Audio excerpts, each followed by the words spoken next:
ओम शांति। आज का प्रातः क्लास है 1/9/68।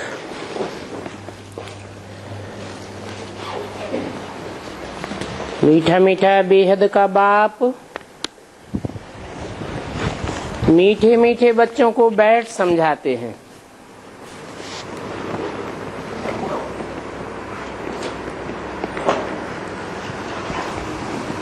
हर मुरली में पहले पहले याद दिलाते हैं कि समझाने वाला कौन है और समझाते किसको हैं। समझाने वाला भी मीठा मीठा है और बच्चे भी मीठे मीठे हैं। उन मीठे बच्चों को बाप बैठ समझाते हैं, अर्थात कोई न कोई तन में प्रवेश करके समझाते हैं। ये तो समझते हो, बहुत मीठा मीठा बाप है। फिर शिक्षा देने वाला भी बहुत मीठा मीठा है। शिक्षा देने वाला कौन?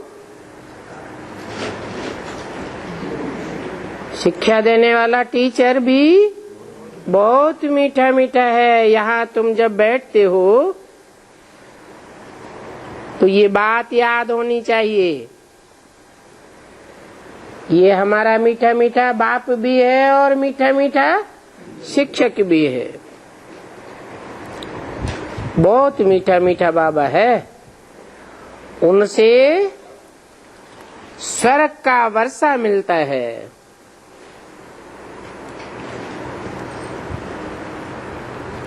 उनसे कह करके दूर क्यों किया?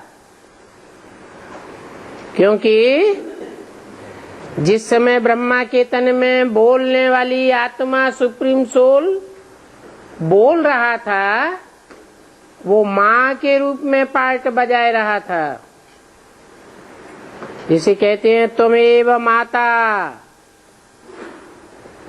वो माता ने इशारा दिया बाप की तरफ। बाप की पहचान पहले पहले कौन देता है? माँ ही देती है। तो बोला उस बाप से तुमको स्वर्ग का वर्षा मिलता है। इससे नहीं, किससे? जिस तन में प्रवेश होकर के माता का पार्ट बजाया, वो ब्रह्मा तन से स्वर्ग का वर्षा नहीं मिलता है। उनसे जो मीठा मीठा बाप है, मीठा मीठा शिक्षक है, उनसे स्वर्ग का वर्षा मिलना है। मिलना है, ऐसे नहीं समझ के बैठ जाना कि हमें मिल गया। महलमानियां अटारियां मिल गई, बकाबक कपड़े मिल गए, बड़े बड़े मल्टी मिलियनायर्स, बड़ी बड़ी कपड़ों की मिलें हमारे हाथ में आ गई। खाने पीने की वस्तुएं मुहैया बहुत हो गई। 36 प्रकार का भोजन हमको मिलने लगा तो हम स्वर्ग में आ गए। ऐसे दुनिया में भी बहुत समझते हैं कि हम तो जैसे स्वर्ग में बैठे हैं, हम कोई नरक नहीं समझते हैं इस दुनिया को। एरोप्लेन में उड़ते हैं तो नशा रहता है। बाप कहते हैं अभी स्वर्ग नहीं है, नाम ही है स्वर्ग। अर्थ क्या है? स्व स्थिति में जो चले जाते हैं उनका संगठन बनाता है स्वर्ग।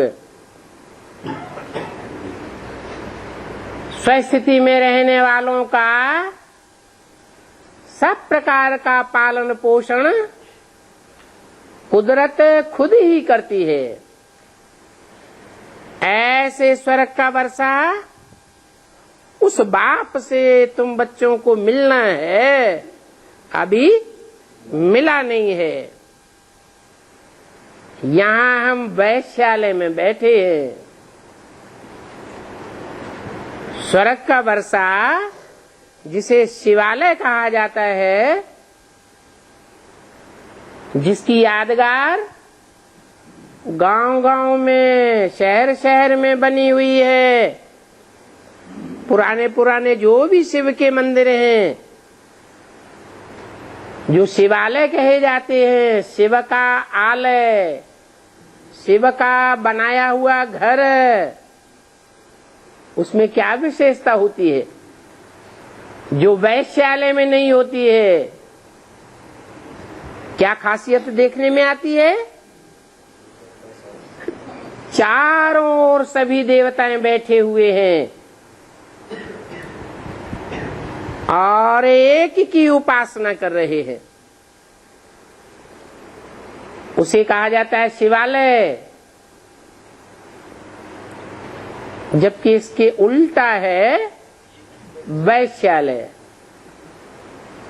वैश्या के घर में वैश्या को अनेकों की चिरौरी करनी पड़ती है।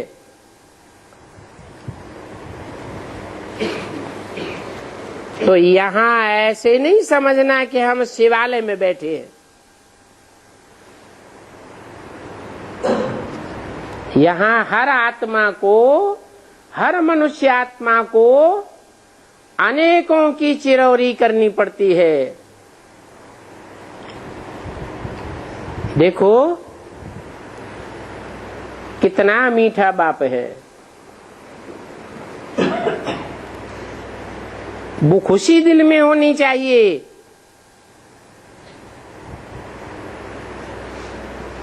प्योरिटी से मिठास आता है ना,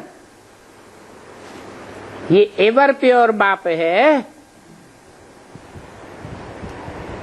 ये बाबा हमको आधा कल्प के लिए सुखधाम में ले जाने वाला है। आधा कल्प के लिए दुख हरने वाला है।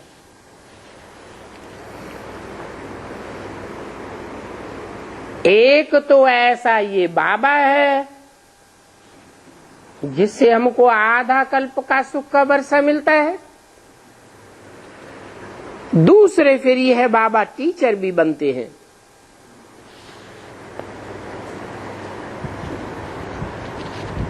पहले पहले कौन सा संबंध? बाप का संबंध, उसके बाद टीचर का संबंध। टीचर क्या करता है? टीचर पाठ जो भी हो, प्रोज हो, पोएट्री हो, गद्य हो या पद्य हो, उसके एक एक शब्द के हिज्जे हिज्जे करके समझाता है। तो टीचर भी बनते हैं। ब्रह्मा के लिए नहीं कहेंगे कि जो कुछ भी उनके मुख से बोला गया उसमें एक एक शब्द के हिज्जे हिज्जे करके बताया, एक एक शब्द के अर्थ हमको बताए दिए। नहीं, ये बाबा शिक्षक बन के हमको सृष्टि का राज समझाते हैं। और ये राज बाबा के अलावा कोई भी नहीं समझा सकता।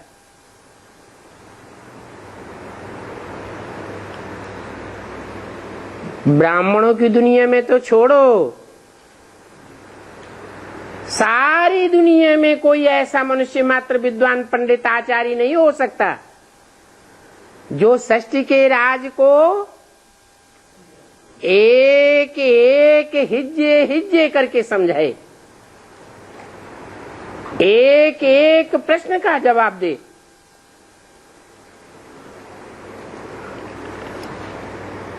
ये चक्र कैसे फिरता है, 84 जन्म कैसे पास होते हैं, ये सारा राज चपटी में समझाई देते हैं। चपटी माने चुटकी लगाते हैं ना, तो चुटकी लगाने में 1 सेकंड लगता है, और जब 1 सेकंड वो आवेगा कि 1 सेकंड में हमारा सारा राज 84 जन्मों का बुद्धि में समा जावेगा, जिसके लिए बोला है ब्रह्मा सो विष्णु। कितनी देर में? 1 चपटी में। 1 सेकंड में ब्रह्मा से विष्णु बनेगा।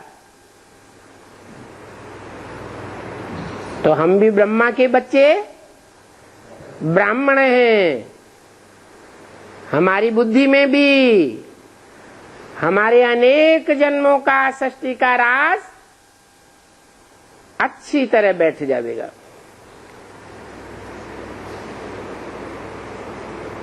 जब 1 चपटी में सारे सृष्टि चक्र का राज बैठ जाएगा, फिर बाबा हमको साथ भी ले जाएंगे। ऐसा संपूर्ण ज्ञानी बनाकर ले जाएंगे। सारे सृष्टि चक्र के संबंध में कोई भी अज्ञानता हमारी बुद्धि में नहीं रहेगी। जब ऐसी स्टेज हम पकड़ेंगे, फिर हमको यहां तो रहना नहीं है। कहां? इस वैश्यालय में तो रहना ही नहीं है। और सभी आत्माओं को साथ ले जाएंगे। सिर्फ हमको ही नहीं ले जाएंगे, सभी आत्माएं जाएंगी। बाकी थोड़े रोज हैं, थोड़े रोज हैं। कहा जाता है बहुत गई थोड़ी रही, थोड़ी की भी थोड़ी रही। थोड़ा समय है, इसलिए जल्दी जल्दी मुझे याद करो, तो तुम्हारे जन्म जन्मांतर के पापों का बोझ खलास हो जाएगा। बल इसमें माया की युद्ध चलती है। तुम मुझे याद करेंगे तो वो युद्ध करने से भी बचते रहेंगे।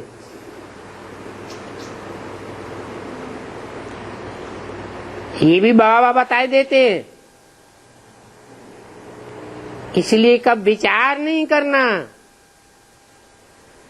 कितने भी संकल्प, विपरीत संकल्प, तूफान आवे,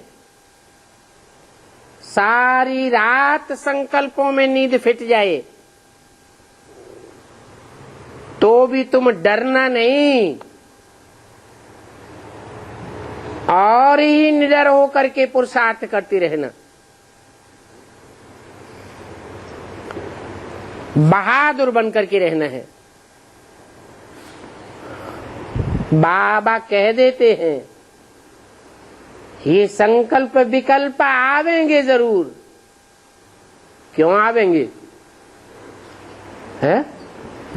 हम नहीं याद आने देंगे, फुल स्टॉप लगाए देंगे। मैं आत्मा बिंदी, मेरा बाप बिंदी, फुल स्टॉप लग गया, कैसे आवेंगे?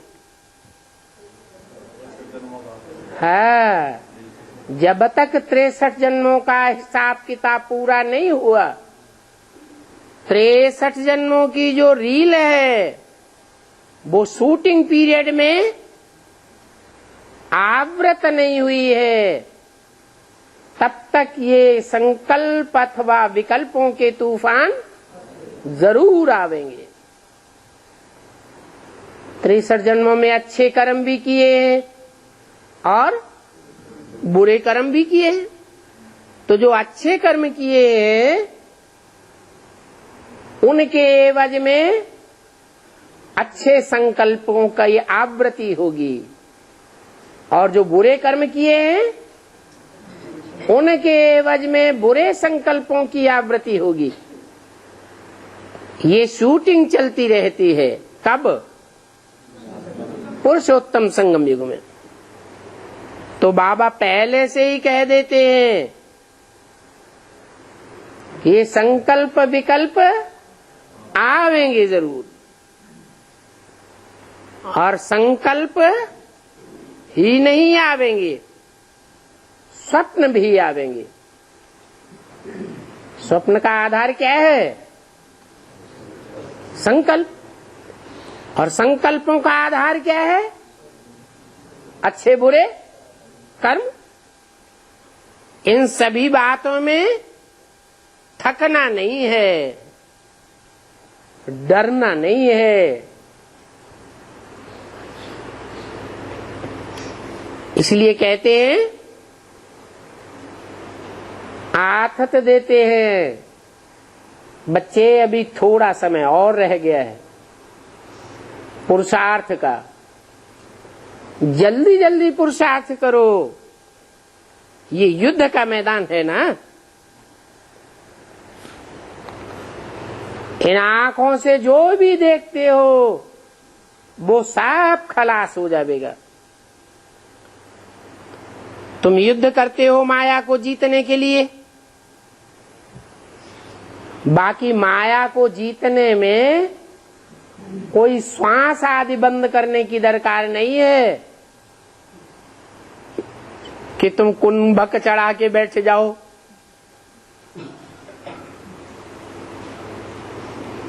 हठ योग क्रियाएं करने लगो। अरे श्वास तो आत्मा में होता ही है। श्वास कहो, प्राण कहो, प्राणवायु कहो, ये श्वास कोई शरीर में नहीं होता है। होता है, मुर्दा बन जाता है, आत्मा निकल जाती है, तो श्वास या प्राणवायु होती है? नहीं होती। आत्मा जब शरीर में आती है तब श्वास पड़ता है, तब कहते हैं प्राणी। प्राण को धारण करने वाली आत्मा। तो इसमें श्वास आदि बंद करने की कोशिश नहीं करनी चाहिए। इन हठ योग आदि में कितने प्रकार की तकलीफें सहन करते हैं। बाबा को तो बहुत अनुभव है, थोड़ा थोड़ा सीखते भी थे, परंतु फुर्सत भी हो ना। जैसे आजकल तुमको कहते हैं कि ज्ञान तो अच्छा है, परंतु हमें फुर्सत कहाँ है। इतने कारखाने हैं, इतना ये धंधा फैला हुआ है, कैसे चलेगा। तुमको बाप कहते हैं, मीठे मीठे बच्चों, एक तो बाप को याद करो और ये चक्कर याद करो, बस। इसमें कोई डिफिकल्टी है क्या? चक्र तो फिरता ही रहता है। याद करो, सतयुग त्रेता में इनो का राज्य था, फिर इस्लामी आए, बौद्धि आए, फिर नंबरवार वृद्धि होती गई।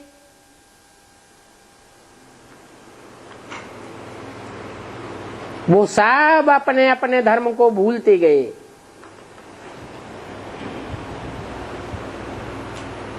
जो अपना असली धर्म था वो भूल करके इस्लामी, बौद्धि, क्रिश्चियन आदि बन पड़े।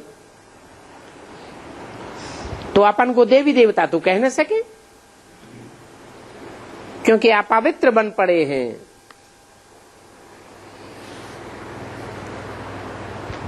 देवताएं तो पवित्र होते हैं। बुद्धि कैसी होती है? पवित्र बुद्धि होती है।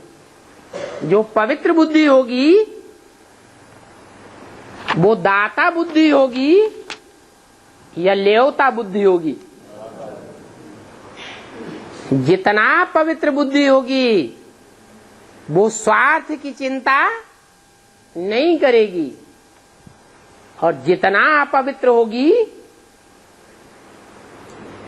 देहदारियों में चिपकी हुई होगी,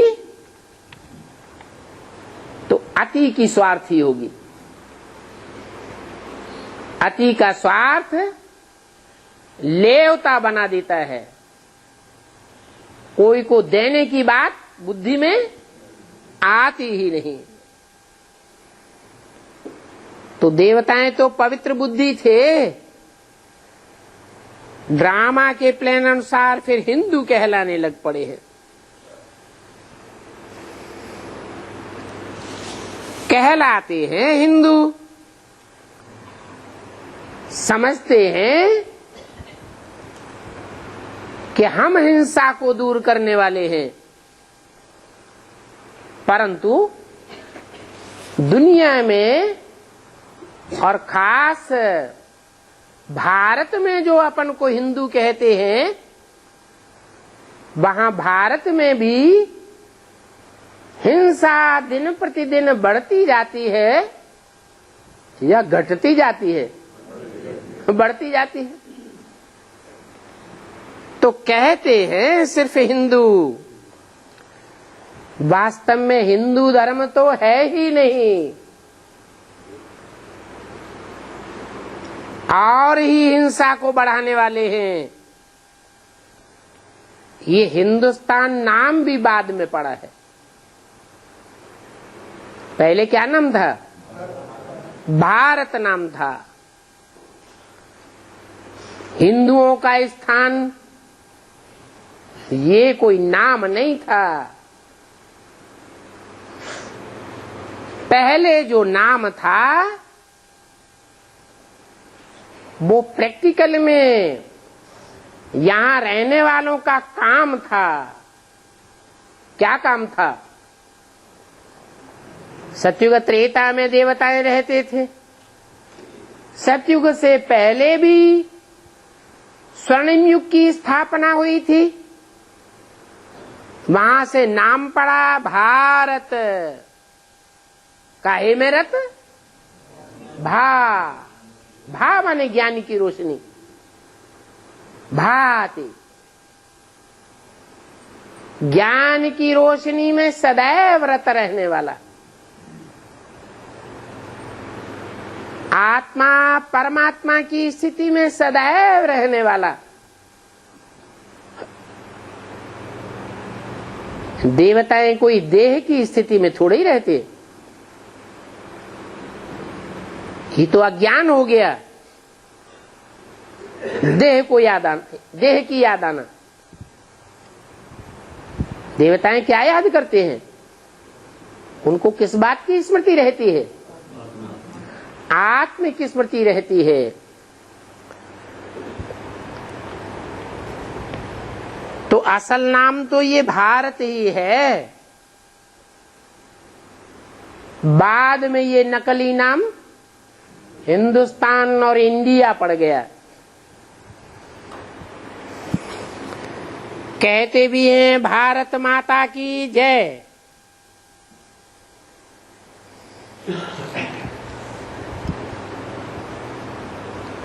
किस आधार पर कहते हैं जय? आखिरी विजय पवित्रता की होती है या अपवित्रता की विजय होती है? पवित्रता की ही विजय होती है। हिंदुस्तान की माताएं थोड़े ही कहते हैं, क्या कहते हैं? भारत माताओं की जय है।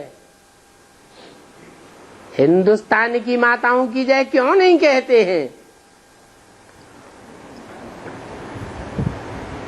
क्योंकि जिस समय हिंदुस्तान नाम पड़ता है उस समय वो हिंदुस्तान की माताएं हिंसा को बढ़ाने वाली हैं या घटाने वाली है? हैं? बढ़ाने वाली बन जाती है।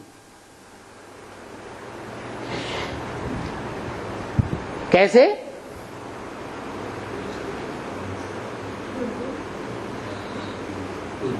बेविचार को कहते हैं नरक का दरवाजा, और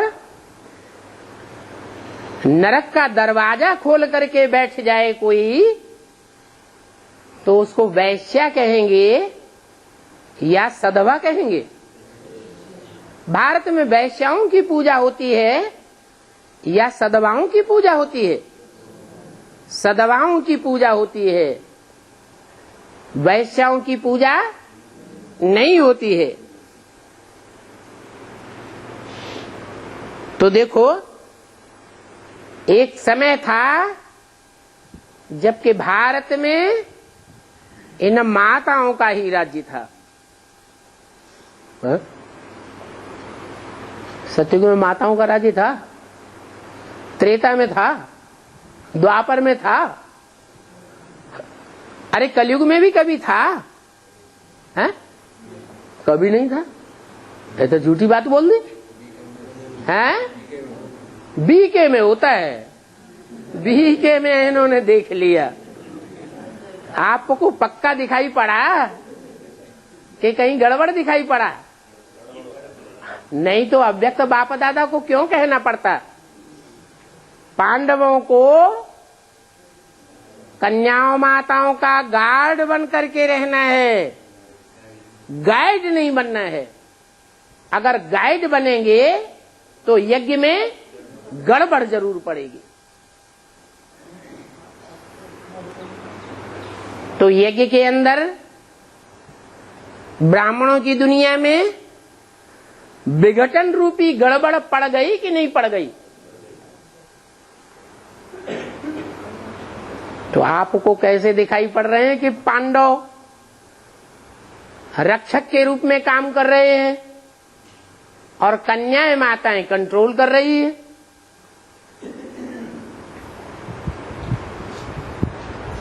ऐसा दिखाई पड़ता है। अच्छा, फिर बेसिक में तो ऐसा दिखाई पड़ता है, फिर एडवांस में? एडवांस उल्टा दिखाई पड़ता है। ये कैसे हो गया?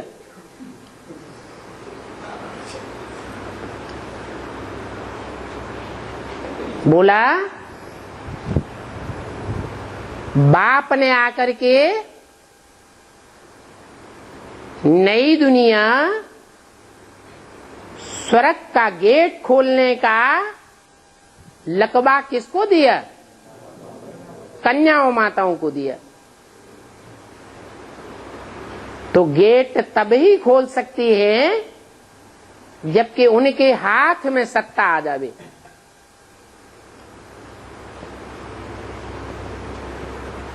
नहीं तो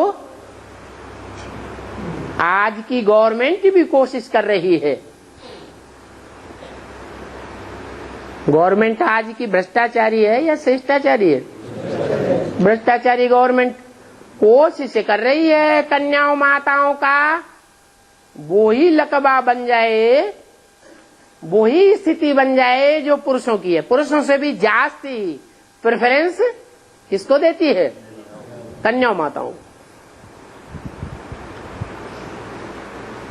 लेकिन यथार्थ बात क्या देखने में आती है? उन कन्याओं माताओं को ऊंचे ऊंची गद्दियों पर पदासीन तो कर देते हैं, लेकिन उनके घर वालों के हाथ में सारी सत्ता रहती है। वो सिर्फ रबर स्टाम्प बन के बैठी रहती है। तो यही हालात ब्राह्मणों की संगमयुगी दुनिया में भी बेसिक में हो गया। सारी कंट्रोलिंग पावर इसके हाथ में चली गई, भाइयों के हाथ में चली गई। जिन भाइयों के लिए बोला है ये सब हैं दुर्योधन दुशासन।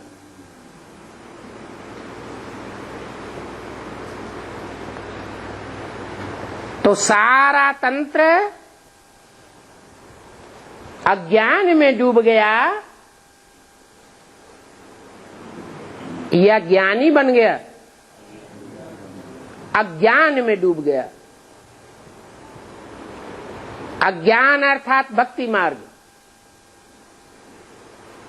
दुनिया वाले जो भक्ति मार्ग का अनुसरण करते जा रहे हैं, भक्ति का विस्तार दुनिया में जैसे होता जा रहा है, वैसे बेसिक ब्राह्मणों की दुनिया में भी बेसिक का पंप एंड शो दुनिया वाले भक्ति मार्ग वालों से भी जास्ती होता जा रहा है। बाबा ने नारा दिया है, भक्ति मार्ग मुर्दाबाद, ज्ञान मार्ग जिंदाबाद। और हो क्या रहा है? भक्ति मार्ग जिंदाबाद होता जा रहा है। तो ये पंप एंड शो की दुनिया, बनाव श्रृंगार की दुनिया, उसका नाम रखा गया है वैश्यालय। बोला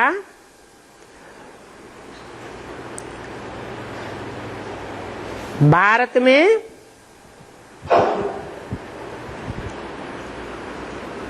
इन माताओं का राज्य था और इन माताओं के हाथ में किसने सत्ता दी? बाप ने ही आकर के माताओं के हाथ में सत्ता दी,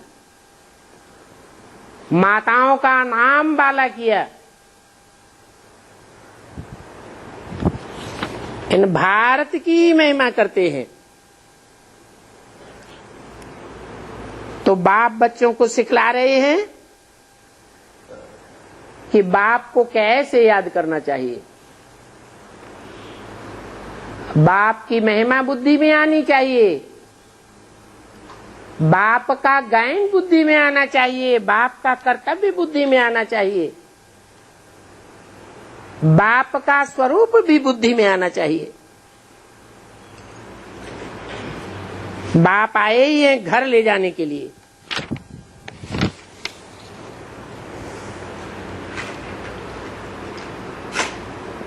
और किसको ले जावेंगे? पहले पहले घर जाने वालों में आगे आगे नंबर किसका होगा? है? किसका होगा? अरे अभी तो बताया, भारत जो रोशनी में रत है। एक रोशनी होती है देवताओं के मस्तक के चारों ओर रोशनी दिखाते हैं। वो कौन सी रोशनी है? है पवित्रता की रोशनी। ये पवित्रता का विरुद्ध कन्याएं माताएं धारण करने में आगे जाती हैं। पवित्रता कहो, ज्ञान कहो, अज्ञान को थोड़ा ही पवित्रता कहा जाएगा। तो ये रोशनी में रत रहने वाली, पवित्रता में रत रहने वाली कन्याएं माताएं आगे जाती हैं प्योरिटी में, या भाई लोग आगे जाते हैं? तो जो आगे जाते हैं उन्हीं को पहले घर ले जावेंगे या औरों को ले जावेंगे? हैं? पहले पहले उन्हीं का नंबर लगेगा। जो बाप का विरुद्ध पालन करते हैं। बाप आए ही हैं पवित्र दुनिया स्थापन करने के लिए, पवित्र वातावरण बनाने के लिए, पवित्र वाइब्रेशन फैलाने के लिए, पवित्र दृष्टि बनाने के लिए, पवित्र वाचा बनाने के लिए और पवित्र कर्मेंद्रियां और कर्म बनाने के लिए।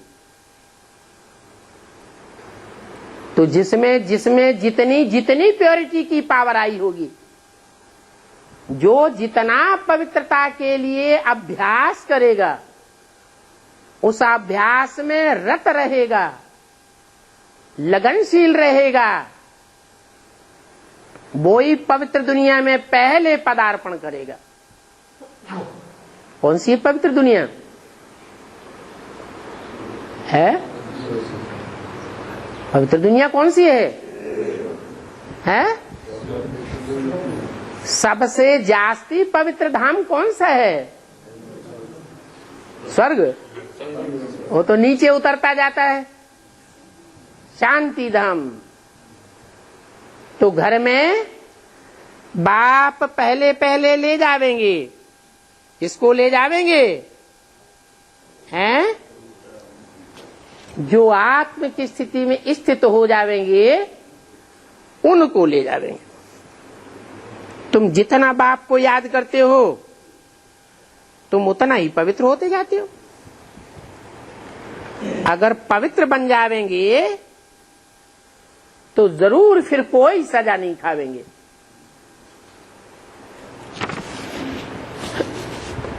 सजा कौन खावेंगे? जो अपवित्र रहेंगे वो सजा खावेंगे।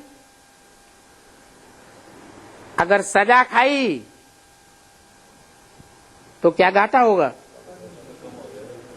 जितनी जितनी सजा खावेंगे उतना उतना पद कम होता जाएगा। इसलिए कहते हैं कि जितना याद करेंगे उतना ही तुम्हारे विकर्म विनाश होते जाएंगे। बहुत बच्चे हैं जो बाबा को याद ही नहीं कर सकते हैं। बैठते हैं बाबा को याद करने और भूत प्रेत सामने आ जाते। आखिरी तंग होकर के छोड़ देते हैं। नहीं याद आते तो बाहर में जाओ। हिम्मत ही हार जाते, युद्ध करना ही छोड़ देते हैं।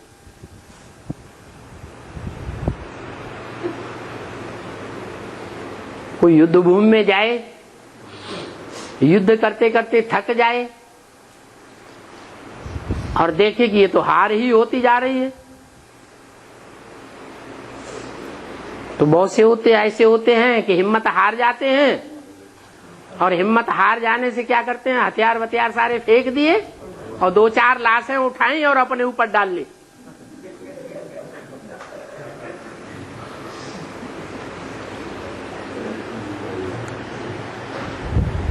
तो बोला ऐसे भी है। कैसे है? जो मुर्दों का संग करने लग पड़ते हैं। मुर्दे होते हैं ना, उनमें समझने सोचने की शक्ति होती है?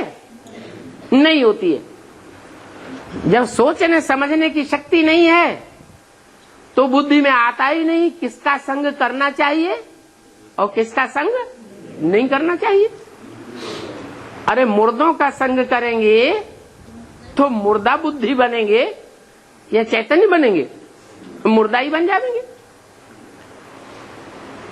चैतन्य का संग करना चाहिए।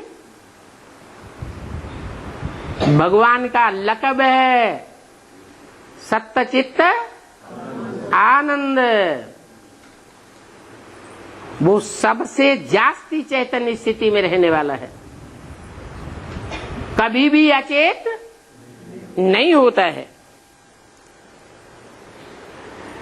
तो समझा जाता है कि जो युद्ध करना छोड़ देते हैं वो राजधानी में कैसे आवेंगे? ये तो राजधानी स्थापन हो रही है ना। राजधानी में मुर्दे उठाने वाले भी चाहिए कि नहीं है?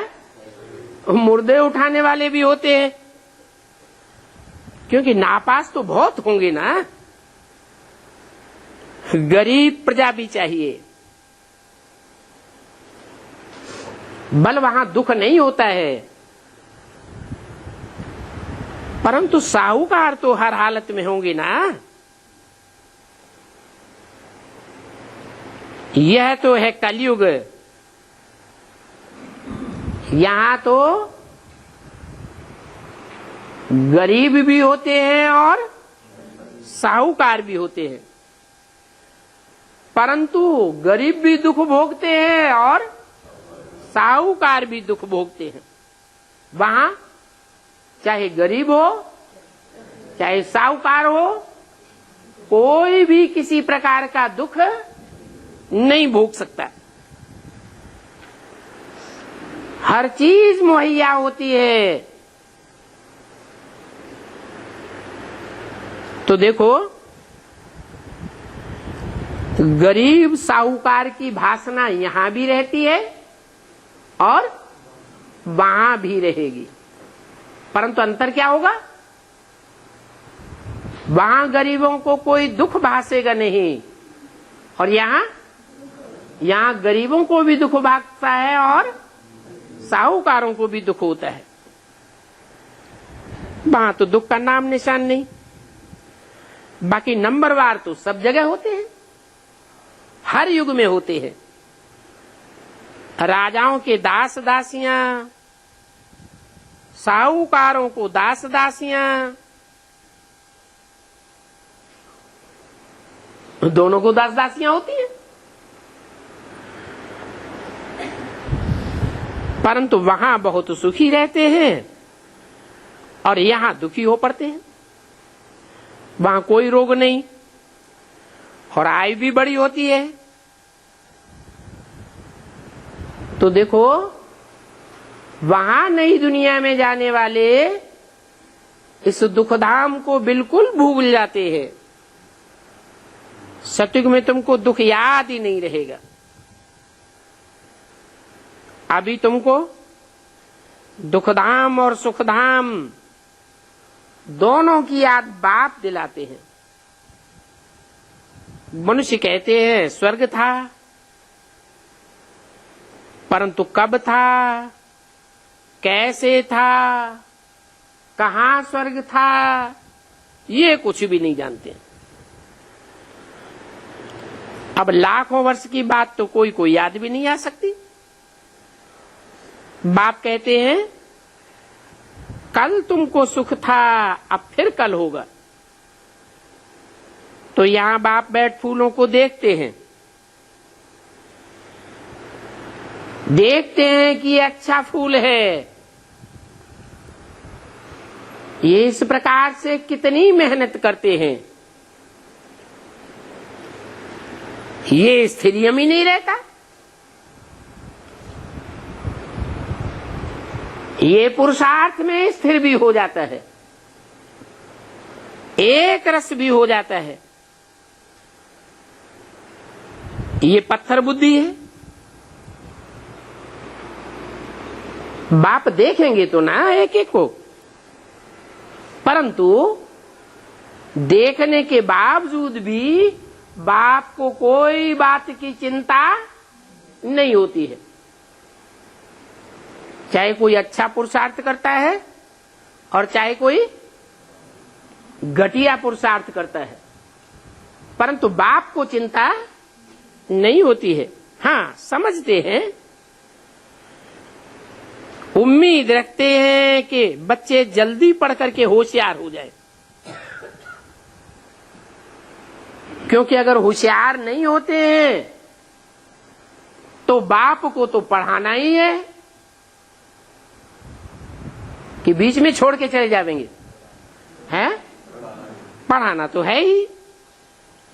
बच्चे तो बने हैं, परंतु जल्दी जल्दी पढ़ करके होशियार हो जावे और बहुतों को पढ़ावे भी।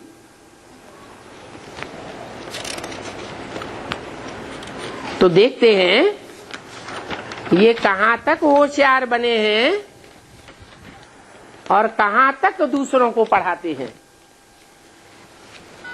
कैसे फूल है। 168 की वाणी का दूसरा पेज। ये बातें बाप बैठ देखते हैं, क्योंकि ये है चैतन्य फूलों का बगीचा। इन चैतन्य फूलों को देखते भी कितनी खुशी होती है। बच्चे खुद भी समझते हैं बाबा हमको स्वर्ग का वर्षा देते हैं। बाप को याद करते रहेंगे तो तुम्हारे पाप कटते रहेंगे, नहीं तो सजा खा करके फिर थोड़ा सा पद पालेंगे। इसको कहा जाता है मानी और मोचरा। मानी माने मान मर्तबा मिलेगा। अगर ज्यादा सजाएं खाई तो मोचरा भी जास्ती खाना पड़ेगा, माना पद भ्रष्ट हो जाएगा। बाप को ऐसे याद करो जो जन्म जन्मांतर के पाप जल्दी से जल्दी कट जावे। चक्र को जानना भी बहुत सहज है।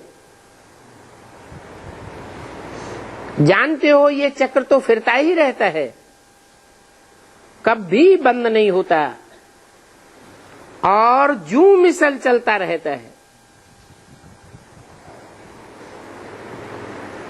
जो भी कीड़े होते हैं उन कीड़ों में सबसे धीमी चाल किसकी होती है? जू की बहुत धीमी धीमी चाल होती है।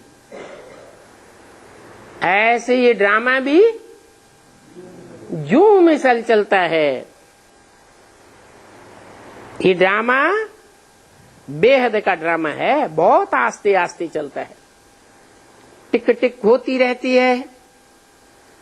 बच्चों ने 5-4 वर्ष में सेकंड मिनट कितने होते हैं वो हिसाब भी निकाल करके भेजा। लाखों वर्ष की बात होती तो कोई ये हिसाब भी नहीं निकाल सकता। समय गुजरते गुजरते अभी यहां तक आकर के पहुंचा है। ये है ही 5000 वर्ष का चक्र। यहां बाप और तुम बच्चे बैठे हो। बाबा एक एक बच्चे को देखते हैं यहां बैठ करके। ये बाप को कितना याद करते हैं, ये दुनियादारी को कितना याद करते हैं। इन्होंने कितना ज्ञान उठाया है और औरों को ज्ञान कितना समझाते हैं। ये ज्ञान की बातें हैं तो बहुत सहज। सिर्फ बाप का परिचय दो, और ये परिचय देने के लिए बच्चों की पॉकेट में बैज तो होता ही है, और कोई चित्र हो या न हो। बोलो, पॉकेट में से बैज निकालो और बोलो ये है शिव बाबा। बैज में कौन सा चित्र है? एक तरफ त्रिमूर्ति का चित्र, दूसरी तरफ लक्ष्मी नारायण का चित्र। तो त्रिमूर्ति के चित्र में पेंसिल से इशारा करो, ये है शिव बाबा। कौन सा है शिव बाबा? है?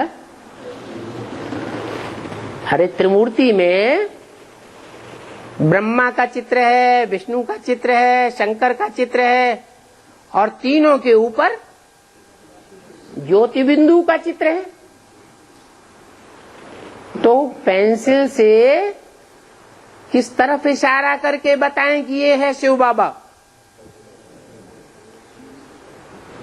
जब कहा शिव और बाबा, सिर्फ कहा होता ये है शिव, तो बिंदी की तरफ भी इशारा किया जा सकता है,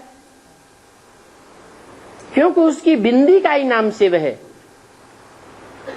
उस बिंदी का नाम कभी बदलता नहीं है। जब कोई शरीर में प्रवेश करते हैं तो नाम बदल जाते हैं। तो त्रिमूर्ति में 3 शरीरधारी दिखाए गए, ब्रह्मा, विष्णु और शंकर। इस तरफ इशारा कहें और कहें कि ये है शिव बाबा, ब्रह्मा की तरफ इशारा करें, ये है शिव बाबा। अगर इशारा करें तो क्या त्रुटि हो जाएगी? है ब्रह्मा के साथ शिव का नाम नहीं जोड़ते। हाँ, एक तो ये भी बात है। अगर ब्रह्मा ही शिव बाबा होता तो शिव के साथ ब्रह्मा का नाम जुड़ा हुआ होना चाहिए। जो भी 33 करोड़ देवताएं हैं उनमें कोई का नाम शिव के साथ नहीं जोड़ते हैं, ब्रह्मा का भी नाम नहीं जोड़ते हैं, तो ये तो रंग हो गया। दूसरी बात, शिव बाबा को कोई मरते हुए देखेगा? है? नहीं देख सकता। शिव बाबा तो सारी दुनिया को मारने के लिए आया है, या किसी के सामने खुद मरने के लिए आया है? हैं? सारी दुनिया को मारने के लिए आया है। या तो देवभान से मरे, या तो फिर 5 तत्वों का शरीर छोड़ करके मरे। मरना तो जरूर पड़ेगा। और शिव बाबा को देवभान होता ही नहीं, उसके मरने न मरने का सवाल है ही नहीं, इसलिए उसको कोई मरते हुए देख भी नहीं सकता। इसलिए भक्ति मार्ग में कहते हैं कि न उसका जन्म है न उसका मरण है, वो जन्म मरण के चक्र से न्यारा पाटधारी है। तो बोला कि बैज के चित्त पर ये समझाओ कि ये शिव बाबा है। 2 शब्द हैं, एक शिव और दूसरा बाबा। बाबा ग्रैंडफादर को कहा जाता है। ग्रैंडफादर बड़ा बूढ़ा होगा या छोटा बच्चा होगा? बड़ा बूढ़ा होगा। सबसे जास्ती उम्र परिवार में किसकी होती है? ग्रैंडफादर की होती है। तो साकार और निराकार दोनों का मेल है शिव बाबा। और उस शिव बाबा को दुनिया में सब याद करते हैं। सबका मतलब सभी धर्म वाले, चाहे कोई भी धर्म के हो, नाम कुछ भी दें, अल्लाह नाम दें, गॉड फादर नाम दें, भगवान नाम दें, बुद्ध नाम दें, कुछ भी नाम दें, लेकिन याद उस भगवान को सब करते हैं। तो एक को याद करते हैं या अनेक को याद करते हैं? अंग्रेज लोग तो कहते भी हैं गॉड इज वन, हिंदुओं में भी कहते हैं। सत्य एक है, सत्य अनेक प्रकार का नहीं हो सकता, असत्य अनेक प्रकार का होता है। काशी में जाओ तो भी वहां शिव बाबा याद दिलाते रहो। क्या याद दिलाने की क्या जरूरत है? काशी तो है ही शिव बाबा की नगरी, वहां याद दिलाने की जरूरत है? इसलिए जरूरत है कि काशी में भी याद तो एक को करते हैं, लेकिन कोई कम याद करते हैं और कोई जास्ती याद करते हैं। काशी में जावेंगे तो देखेंगे वहां रड़ी मारते रहते हैं, शिव काशी शिव काशी, शिव बाबा। अभी तुम तो हो शालिग्राम,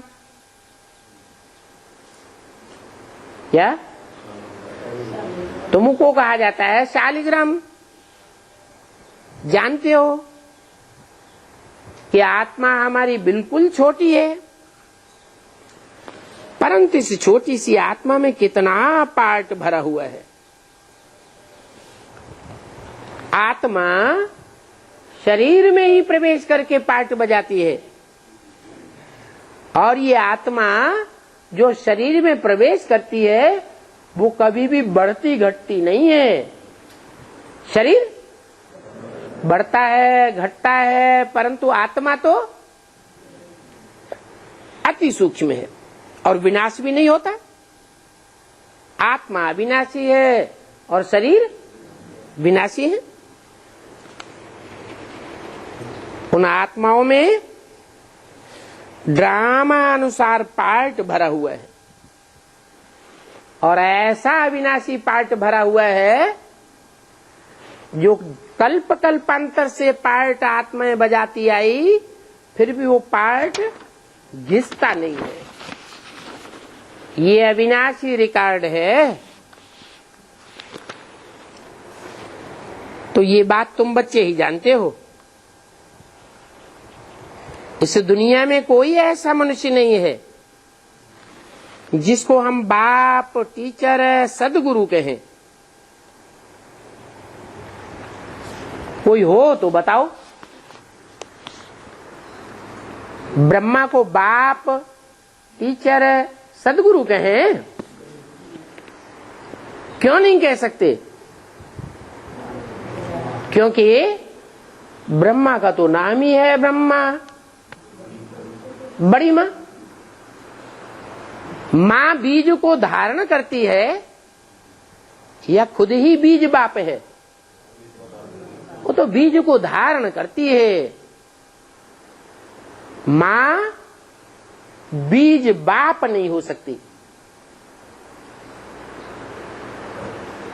जैसे गीता में भी लिखा है, हम बीज प्रदप पिता, मैं बीज बोने वाला पिता हूं। तो साबित होता है कि ब्रह्मा कोई ज्ञान का बीज आरोपण करने वाला नहीं था। ब्रह्मा के अंदर भी साक्षात्कार के बाद जो जिज्ञासा पैदा हुई, उसे जिज्ञासु को शांत करने के लिए ज्ञान का बीज धारण कराने वाला बाप कोई दूसरा था। तो ब्रह्मा बाप नहीं है जो बीज आरोपण करता है। बाप का पहला काम बीज बोना, और अंतिम काम बच्चों को वर्षा देना। तो ब्रह्मा तो बीच में ही शरीर छोड़ दिया, बच्चों को सुख शांति का अखंड वर्षा तो मिला ही नहीं। तो दुनिया में कोई मनुष्य नहीं है जिसको बाप, टीचर, सदगुरु कहे। जैसे ब्रह्मा बाप भी नहीं है, टीचर भी नहीं है। जो भी वाक्य बोले हैं ब्रह्मा के मुख से, उन वाक्यों का समाधान न ब्रह्मा के पास, न सरस्वती के पास, न कोई ब्रह्मा कुमार कुमारियों के पास है, क्योंकि वो टीचर का पार्ट बजाते ही नहीं। ये तो एक ही शिव बाबा है जो बाप भी बनता है, टीचर भी बनता है, और अंत में वो ही एक स्वरूप है, वो ही एक पर्सनालिटी है जो संसार में सद्गुरु बनकर के प्रत्यक्ष होती है। ओम शांति।